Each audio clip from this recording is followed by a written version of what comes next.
Hello guys, hello বন্ধুরা, কেমন আছো? আশা করি ভালোই আছো। দেশ ও দেশের বাইরে থেকে যেসব বন্ধুরা আমার এই চিত্রাঞ্জলি স্টুডিও ইউটিউব চ্যানেলটি ফলো করছো, সকলকে জানাই শুভ শারদীয়ার আন্তরিক প্রীতি ও শুভেচ্ছা। আজকে চলে এসেছি আমি পূজা পরিক্রমা নিয়ে দাসপুরের চক্কিশোর মাড়তলাতে। এই চক্কিশোর মাড়তলা দ্বিতীয় বৎসরে পদার্পণ করছেন। এ বৎসরের ভাবনা বৃন্দাবন চন্দ্রোদয় মন্দির। আপনারা নিশ্চয়ই শুনে এসেছেন, বৃষ্টি বৃষ্টি করে বেশ কয়েকদিন সকালে একটু সমস্যার মধ্যে পড়ে গিয়েছিল। অতিরিক্ত বৃষ্টির কারণে ও নদীতে অতিরিক্ত জল বাড়ার কারণে সকালে একটু সমস্যার মধ্যে পড়ে গিয়েছিল।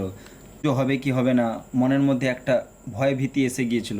প্রাকৃতিক বাধা, প্রাকৃতিক দুর্যোগ অলরেডি সরে যাওয়ার জন্য মনে একটা পুজো পুজো ভাব এসে গিয়েছে অলরেডি। দেখতেই পাচ্ছ, আকাশে তুলোর মতো মেঘ ভেসে চলে যাচ্ছে। কি অসাধারণ নাই লাগছে আকাশটাকে। আশ্বিন মাস অলরেডি এসে গিয়েছে, পুজো পুজো সকলের মধ্যে মনের ভাব এসে গিয়েছে। দেখতে পাচ্ছ, প্যান্ডেলের কাজ বেশিরভাগটাই অলরেডি হয়ে গিয়েছে। আকাশ থেকে নিচে, আকাশের নিচে এই প্যান্ডেলটা কমপ্লিট হয়ে গেলে সত্যি খুব অসাধারণ লাগবে। আপনারা সাথে থাকুন ও সঙ্গে থাকুন, আপনাদেরকে সমস্তটাই ভিডিওর মাধ্যমে তুলে ধরবো। প্যান্ডেলের হাইট কত, কোন মিস্ত্রি এই প্যান্ডেলটি তৈরি করছে, এর প্রতিমা কোথা থেকে আসছে, এই পুজো পারপাসে এনাদের বাজেট কত, সমস্তটাই আমি তুলে ধরবো আপনাদের কাছে। আগের বৎসরেরও ভিডিও আমি আপনাদের কাছে তুলে ধরবো। আপনারা সাথে থাকুন ও সঙ্গে থাকুন। চলুন পুজো কমিটির সম্পাদক নীলমল বাবুর কাছ থেকে আমরা পুজো সম্পর্কে কিছু জেনে নেই। এই বছরে আপনাদের ভাবনা কি, আপনারা কি চিন্তাধারা নিয়েছেন এই পুজো সম্পর্কে? আপনাদের থিমটাই অলরেডি কি? আমাদের এই বৎসরের ভাবনা, দ্বিতীয় বৎসর যে আমাদের পুজো হচ্ছে, এই আমাদের দ্বিতীয় বৎসরের ভাবনা বৃন্দাবন চন্দ্রোদয় মন্দির। আমরা সেই আদলে, সেই মন্দিরের আদলে মণ্ডপ সাজিয়েছি। আমাদের ওই মণ্ডপের বাজেট প্রায় 15 লক্ষ টাকা, টোটাল পুজোর বাজেট প্রায় 15 লক্ষ টাকার মতো। আমরা আরও আনুষঙ্গিক অনুষ্ঠান রেখেছি, নরনারায়ণ সেবা রেখেছি, তার সাথে মানুষজনের আনন্দ দেওয়ার জন্য, জনগণের আনন্দ দেওয়ার জন্যে আমরা কিছু অনুষ্ঠান রেখেছি। আমাদের মণ্ডপে ঠাকুর আসছে আমাদের এই থানার অন্তর্গত নিশ্চিন্দপুর গ্রাম থেকে।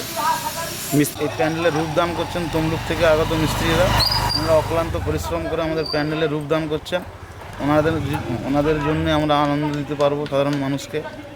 আপনারা গ্রামবাসী বৃন্দ মিলে সব একসঙ্গে করেন, তাই তো? আমাদের একটা ক্লাব রয়েছে চক্কিশোর দুর্গোৎসব সংঘ, তার সাথে গ্রামবাসী আছে, সবাই স্বতঃস্ফূর্ত ভাবনাতে এই পুজো রূপ নিয়েছে। আপনার নাম কি? আমার নাম বিমল দলই, আমি এই পূজা কমিটির সম্পাদক। এই বর্ষা বাদল দিনে কীরকম সমস্যার মধ্যে আপনি পড়ে গিয়েছিলেন? সমস্যা 4-5 দিন তো আমাদের কাজ হয়নি, তার জন্য আমাদের ওভারটাইম করে করতে হচ্ছে, রাত্রি করে। সকাল থেকে রাত্রি 12টা-1টা করে কাজ হচ্ছে। উৎপলগুড়িয়া, তাই তো? বাড়ি কোথায়? কাঁথি। কাঁথি। 10 জন, এখানে 10 জন অলরেডি কাজ করছে, হ্যাঁ, কন্টিনিউ চলেই যাচ্ছে। continue চলছে। কতদিন ধরে আপনি আগে শুরু করেছিলেন কাজ? শুরু করেছি 45 দিন আগে থেকে। 45 দিন আগে থেকে শুরু করেছিলেন। হ্যাঁ, কাজ কতটা আগালেন, কতটা? কাজ হয়েছে মোটামুটি, আশা রাখি মহালয়ার দিন আমরা কমপ্লিট করি। আচ্ছা, ধন্যবাদ। এটা হচ্ছে 85 ফুট হাইট হবে টোটাল। 85 ফুট হাইট, মাটি থেকে 85 ফুট হাইট। হ্যাঁ, দেখতে পাচ্ছেন জোড়া মহিষাসুর মায়ের পায়ের তলায় লটিয়ে পড়ে আছে। দেখতে পাচ্ছ বন্ধুরা, রঙের কাজ অলরেডি হয়ে গিয়েছে। শাড়ির কাজ, শাড়িতে অভ্রের কাজ অলরেডি কমপ্লিট হয়ে গিয়েছে। দেখতে পাচ্ছেন দেবী দুর্গা মায়ের শাড়ির কাজটা কি অসাধারণই লাগছে, কি সুন্দর কালার কম্বিনেশান, সত্যি বেশ চমকপ্রদ হয়েছে। এর সাথে আছে ভোলেনাথ, বাহ খুব সুন্দর জুড়ি, কি অসাধারণ নাই জুড়ি লাগছে। এইদিকে দেখতে পাচ্ছ মায়ের সন্তানরা, চোখ আঁকার কাজ হয়ে গিয়েছে, জুয়েলারি ও চুলের কাজ অল্প একটু বাকি আছে। কার্তিক বাবা ও সরস্বতী মাকে বেশ ভালোই মানিয়েছে। কি সুন্দর আর্ট, কি সুন্দর শাড়ির কালার কম্বিনেশান, কি সুন্দর শাড়ির কালার কম্বিনেশান, সত্যি বেশ মানিয়েছে।